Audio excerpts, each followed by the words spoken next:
ಲೋಕಾಯುಕ್ತ ಅಧಿಕಾರಿಗಳು ಭರ್ಜರಿ ಕಾರ್ಯಾಚರಣೆಯನ್ನು ಮಾಡಿದ್ದಾರೆ. ಬೆಂಗಳೂರಲ್ಲಿ ವಿಶೇಷ ಭೂಸ್ವಾಧೀನಾಧಿಕಾರಿಯಾಗಿದ್ದಂತ ಮಲ್ಲಿಕಾರ್ಜುನ್ ಎಂಬವರ ಮನೆಯ ಮೇಲೆ ಲೋಕಾಯುಕ್ತ ಅಧಿಕಾರಿಗಳು ದಾಳಿ ಮಾಡಿದ್ದಾರೆ. ಈ ವೇಳೆ ಈ ಮಲ್ಲಿಕಾರ್ಜುನ್ ಅವರ ಹೆಸರಲ್ಲಿ 100 ಎಕರೆ ಜಮೀನಿನ ದಾಖಲೆಗಳು ಪತ್ತೆಯಾಗಿದೆ.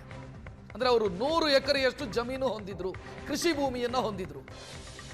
ಆದಾಯಕ್ಕೂ ಮೀರಿ ಅಧಿಕ ಆಸ್ತಿಯನ್ನು ಗಳಿಸಿದ್ದಾರೆ ಅನ್ನುವಂಥ ಆರೋಪದ ಹಿನ್ನೆಲೆಯಲ್ಲಿ ಇವರ ಮನೆಯ ಮೇಲೆ ದಾಳಿ ಮಾಡಲಾಯಿತು. ದಾಳಿ ಮಾಡಿದಾಗ ಸಿಕ್ಕಿರುವಂಥ ದಾಖಲೆಗಳನ್ನು ಪರಿಶೀಲಿಸಿದಾಗ ಲೋಕಾಯುಕ್ತ ಅಧಿಕಾರಿಗಳಿಗೆ ಅಚ್ಚರಿಯಾಗಿದೆ. 100 ಎಕರೆ ಕೃಷಿ ಭೂಮಿ ಇದೆ ಇವರ ಹೆಸರಲ್ಲಿ, ಮಲ್ಲಿಕಾರ್ಜುನ್ ಅವರ ಹೆಸರಲ್ಲಿ 100 ಎಕರೆಯಷ್ಟು ಕೃಷಿ ಭೂಮಿ, 100 ಎಕರೆ 5 ಗುಂಟೆ. ಜೊತೆಗೆ 2 ಐಷಾರಾಮಿ ಕಟ್ಟಡಗಳು, ಅದನ್ನು ಬಾಡಿಗೆ ಕೊಟ್ಟಿದ್ದಾರೆ ಅವರು. ಇದರ ಜೊತೆಗೆ ದುಡ್ಡು, ಗೋಲ್ಡು ಇದೆಲ್ಲವೂ ಕೂಡ ಪತ್ತೆಯಾಗಿದೆ.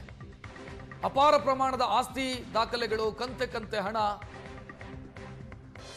ಚಿನ್ನಾಭರಣ, 2.53 ಕೋಟಿ ನಗದು ಇದೆಲ್ಲ ಪತ್ತೆಯಾಗಿದೆ.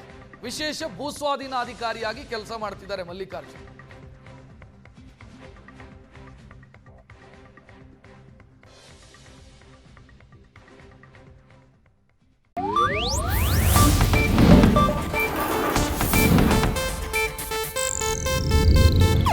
ಇದು ಏಷ್ಯಾನೆಟ್ ನ್ಯೂಸ್ ನೆಟ್ವರ್ಕ್ ಪ್ರಸ್ತುತಿ.